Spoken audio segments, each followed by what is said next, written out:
Hello and welcome everybody to today's edition of Mexico News Network's Breaking News on Location, here at the El Dorado Royale Spa Resort in Mexico's Riviera Maya. I'm Elliot Bullman. Let's start with today's show. As part of its international market diversification strategy promoted by Mexico's Ministry of Agriculture, Chinese health officials will be visiting Jalisco's vegetable gardens this month to acquire Mexican avocados. This partnership was agreed by the head of the National Service of Health, Safety and Agro-Food Quality, Enrique Sanchez Cruz, and the Inspector-in-Chief of the General Administration of Quality Supervision, Inspection and Quarantine of China, Zhang Jiwen. This agreement will allow Mexico to expand the share of its agricultural products in China, which is an immense market given the potential consumption of its population and growth of its economy. Sanchez Cruz explained that Chinese officials and inspectors will be coming to check packers and orchards in Jalisco later this month to observe quality control and production standards.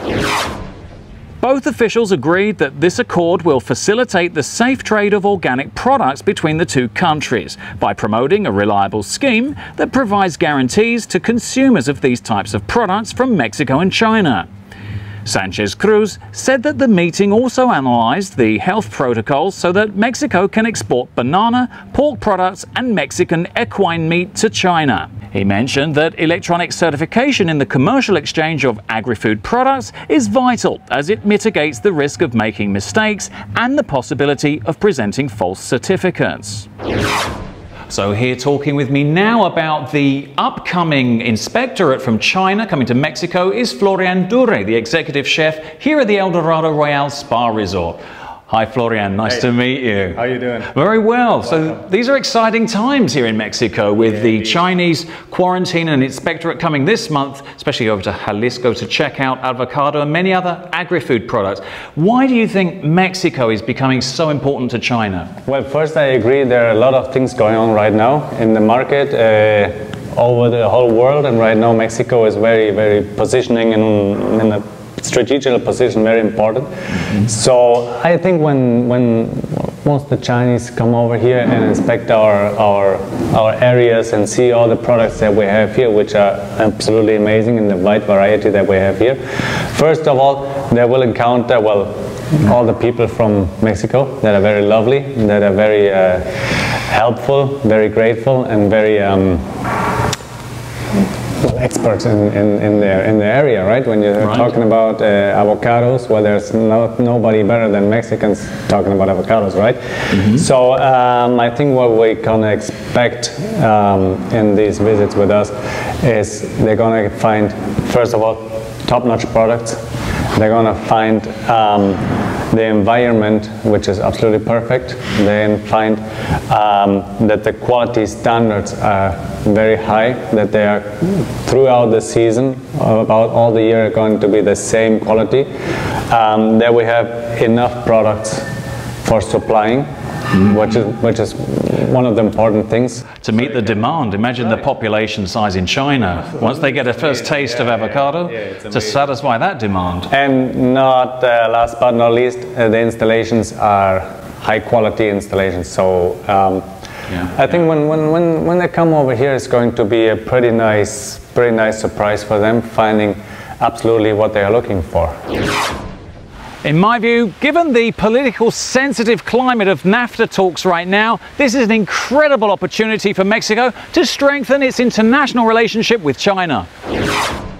Repeated threats by US President Donald Trump to ditch NAFTA have brought together two unlikely allies that Donald Trump himself has complained vigorously about: Mexico and China. At first glance, the two countries are more natural competitors than allies. Both thrive thanks to cheap labor and the manufacture of products to be sold to consumers from richer countries. But both are on the same side of the debate on globalization, opposed to the United States, and promote an increase in trade as a path to growth. That helps explain why President Enrique Peña Nieto is in China this week, where he'll meet with his counterpart Xi Jinping, just as US negotiators are in Mexico finalizing the second round of talks on NAFTA. The Mexican government has realized that for the best part of 2 decades, it's taken the NAFTA agreement for granted. So now it's waking up to doing more trade with new partners. In addition to opening up to China, Mexico is also working on updating its trade agreement with the European Union, while tightening ties with Brazil and Argentina, as well as countries such as Japan, Australia and New Zealand, which were part of the Trans-Pacific Agreement that Trump abandoned in January. But to get an idea of the magnitude of the challenge, these countries bought just 11% of Mexican products in 2016. Although Mexico has managed to increase exports to China by 12% since 2012, they only represent $10 billion per year. Mexican authorities are promoting efforts to sell tequila to the Chinese market of 1.4 billion consumers, as well as cars and mobile phones. In my view, if Trump pulls the plug on NAFTA, he could inadvertently open the door to China to become Mexico's #1 trade partner. The Netherlands is Mexico's second largest trade partner, with investments totaling over $45 billion. The larger companies may be known as they've been around for a while: Royal Dutch Shell, Philips with its electronic components and units, and Unilever with a host of consumer goods. However, the real growth is among lesser known companies that see opportunities in Mexico no one else does. After Shell, Philips and Unilever comes an even larger list of Dutch companies which are relatively unknown except to sector analysts that do the bulk of the business in Mexico.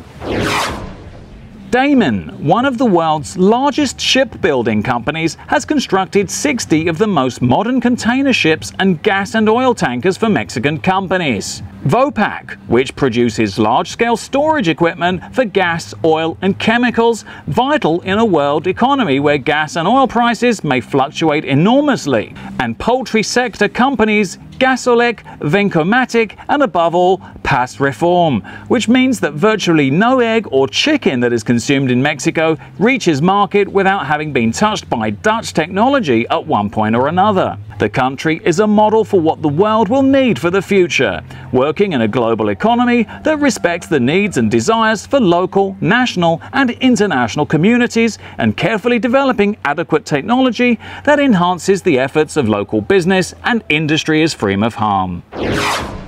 In my view, not bad at all for a tiny country that once upon a time was famous for just wooden shoes and tulips. This was all for today. Thank you for joining me here at the Eldorado Royale Spa Resort in Mexico's Riviera Maya. I'm Elliot Bullman. Before we go, don't forget to check out all our social media networks. That's Facebook, Twitter and Google+, and you can catch us live on MexicoNewsNetwork.com for more information on Mexico and the world. Until next time.